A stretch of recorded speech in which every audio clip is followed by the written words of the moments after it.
Hi everyone, तुम्हा सगळ्यांचं माझ्या चॅनलवरती खूप खूप स्वागत आहे. तर हा आहे एंगेजमेंटच्या दिवशीचा व्लॉग. तर काय झालं ना, रात्री मेहंदी काढताना मी दोन्ही पण रिंग राईट हँडमध्ये घातल्या आणि त्या एवढ्या अडकून बसल्या ना, निघता निघत नव्हत्या. त्यामुळे ओढून ओढून माझं बोटसुद्धा सुजलं. पण अर्धा पाऊण तासाने कशा बशा त्या रिंग निघाल्या. एवढं सगळं झाल्यावर आवरून आम्ही पार्लरला गेलो मेकअपसाठी. चौघी पाच जणी होतो आम्ही. तर एंगेजमेंटच्या आधी ना नेल एक्सटेन्शन करायला वेळच भेटला नाही. तर आम्ही हे ना म्हणजे जे आर्टिफिशियल नेल्स असतात ना ते आणले होते स्टिक ऑनवाले. तर तेच आम्ही पार्लरमध्ये लावत होतो आणि एवढं बारीक बारीक ते काढायला अवघड होतं. कसं बसं ते काढलं आणि लावलं. साईड बाय साईड आई आणि मोठ्या ताईंचा मेकअप करणं चालू होता आणि आम्ही नेल्स लावत होतो. मला ना माझ्या साडीवरती मॅचिंग असा काही कलर भेटला नाही. पिंक कलरमध्ये अवेलेबल होते तर तेच मग आम्ही दोघींनी पण घेतले. थोडासा न्यूड असा शेड होता तर म्हटलं ठीक. नेल्स लावल्यानंतर हात काही असा दिसत होता आणि ते ताई बँगल्स वगैरे घालून घेत होत्या आणि वैष्णवी ताई बसल्या होत्या मेकअप कसा होतोय काय ते बघत. इकडे ताईचा आणि आईचा तर ऑलमोस्ट पूर्णच मेकअप झाला होता. आई छान अशा रेडी झाल्या होत्या. त्यानंतर वैष्णवी त्याची हेअरस्टाईल करायला घेतली त्या पार्लरवाल्या दिदींनी आणि थोड्याच वेळात मी सुद्धा रेडी झाले होते. साडी वगैरे त्यांनीच ड्रेप करून दिली होती आणि हेअरस्टाईल मी सिम्पलच ठेवली होती. असे ओपन एअर होते आणि गजरा लावला होता. सगळ्याजणी आम्ही रेडी होतो. त्यानंतर निघालो आम्ही एंगेजमेंटच्या हॉलकडे. तर मी कशी दिसत होते कमेंट करून मला नक्की कळवा. आणि हीच ती साडी होती जी मी मकर संक्रांतीला घेतली, म्हणजे ॲक्च्युली एंगेजमेंटसाठी घेतली होती पण ते माझं दोन्ही होऊन गेलं एकाच साडीमध्ये.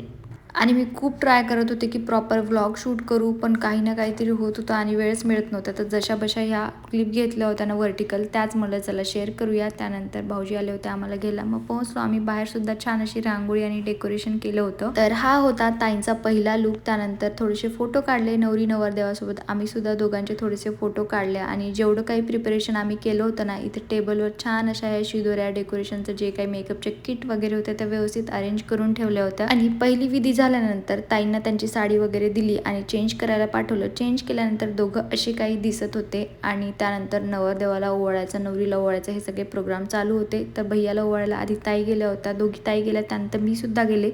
तर ॲक्च्युली ना हे एंगेजमेंट म्हणजे एवढं असं फन म्हणजे असं काही ऑकवर्ड वाटतच नव्हतं कारण दोन्ही साईडचे घरचेच होते. त्यामुळे आम्ही एकदम रिलॅक्स व्यवस्थित फोटो वगैरे निवांत हसत खेळत आमचं सगळं चालू होतं.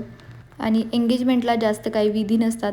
सिंपल जेवढं असतं तेवढं सगळं झालं आणि त्यानंतर ना मग फोटोज वगैरे काढले. सगळ्यांनी भरपूर असे फोटो काढले आणि मग फायनली तो क्षण आला ज्याची आम्ही खूप दिवसापासून वाट बघत होतो. ताई आणि भैयाची एंगेजमेंट फायनली झाली.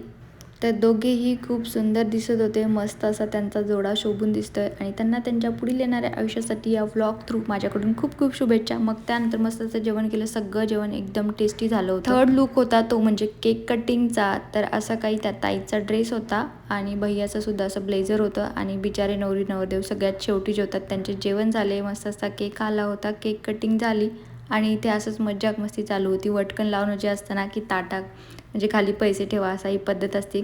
तर मजाक मस्ती आमचं तेच चालू होते. ते वटकन लावा म्हणून. आणि माहिती नाही काय होतं लग्नाच्या दिवशी असो एंगेजमेंटच्या दिवशी असो जे कपल असताना त्यांना भूकच लागत नाही. असं त्यांच्याच बाबतीत म्हणून नाही सगळ्यांच्याच बाबतीत. आणि फायनली इथे प्रसाद भैयानी ताटाला मोठी अशी रक्कम ठेवून, जास्त मोठी नाही रक्कम ठेवून वटकन लावली आणि त्यानंतर केक कटिंगचा प्रोग्राम स्टार्ट झाला. केक अतिशय टेस्टी बनला होता हा आणि डिझाईनसुद्धा आम्ही सिम्पलच ठेवली होती. मस्त दिसत होता केकसुद्धा. आणि त्यानंतर कपलचा विदाऊट प्रिपरेशन सिम्पल असा डान्स झाला आणि ती कियारा आणि सिद्धार्थची जी पोज आहे ना ती मी भैयाला म्हणत होते आपण रिक्रिएट करू. ते काय ऐकतच नव्हते पण फायनली त्यांना ते करायला आम्ही भाग पाडलं आणि त्यावरती छान फोटो आणि व्हिडिओ झाले. नाही म्हणत होते ते पण त्यांनी केलं. तर हे सगळं झालं आणि या लुकवरती ना फोटोशूट करायला तिथे मंगल कार्यालयामध्ये काही एवढी छान लोकेशन नव्हती म्हणून आम्ही आउटडोअर फोटोशूटसाठी गार्डनमध्ये गेलो होतो. तर ह्या ड्रेसचा बघा चालताना असा काही स्ट्रगल असतो एवढ्या हेवी ड्रेसचा. तर तिथे सुद्धा मस्त असे फोटो काढले. नवरी नवरदेव फार लाजत होते जे की ऑब्व्हियस आहे सगळ्यांच्याच बाबतीत असं होतं अरेंज मॅरेजमध्ये. तरी पण छान असे त्यांचे फोटो आले. मी ना ताईंना विचारून त्यांची परमिशन घेऊन तो व्हिडिओ मी तुमच्यासोबत नक्की शेअर करेल. बाकी या व्लॉगमध्ये एवढंच. चला बाय.